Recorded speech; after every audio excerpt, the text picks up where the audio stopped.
razne definicije sreće, ne možemo to nikako uhvatiti. Treba ipak slušati velike religiozne ljude kroz vekove. Sreća bi trebalo da bude neki unutrašnji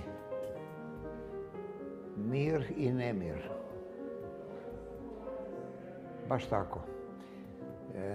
Unutrašnjeg mira ima samo povremeno, a i kod najvećih ljudi, svetitelja, opet je taj mir samo povremen.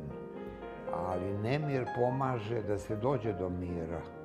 Znači, treba nam nemir da bi došli do mira, a to bi bila neka vrsta sreće, da stignemo do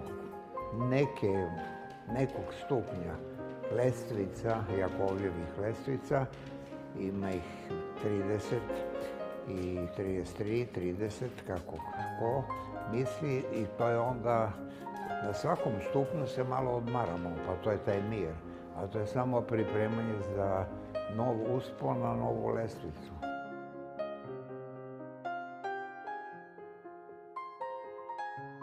Tako, dobro, traganje i otkrivanje, tačno. I jedno i drugo. Sad, pitanje je samo da li tražimo, da li tragamo. To je lepi izraz, trag. Šta je trag uopšte, jer da, idemo po nečijem tragu, ali treba taj C možda pisati velikim slovom. Ako smo na putu ka tom tragu, ako ne, onda idemo opet malim egom po malom tragu, da bi možda u jednom trenutku života bilo kada stigli do pravog traga, a onda je lagano otkrivanje. Pustimo sreća, to nije Bog zna kakav izraz, nego otkrivanje smisla. Eto vam, Viktor Frankl, stalno ga pominjem, znao sam ga i lično, veliki austrijski, svetski psihijatar, psihoterapeut, govorio je o volji za smislom. Volja za smislom, kad se otkrije, to je onda put. Nemojte sreća.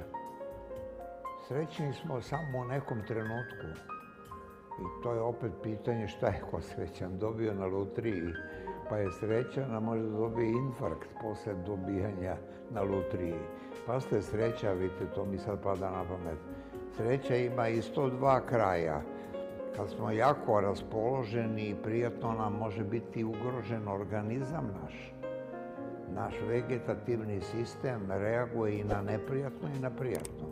Tako da ljudi ponekad dobiju infarkt od sreće.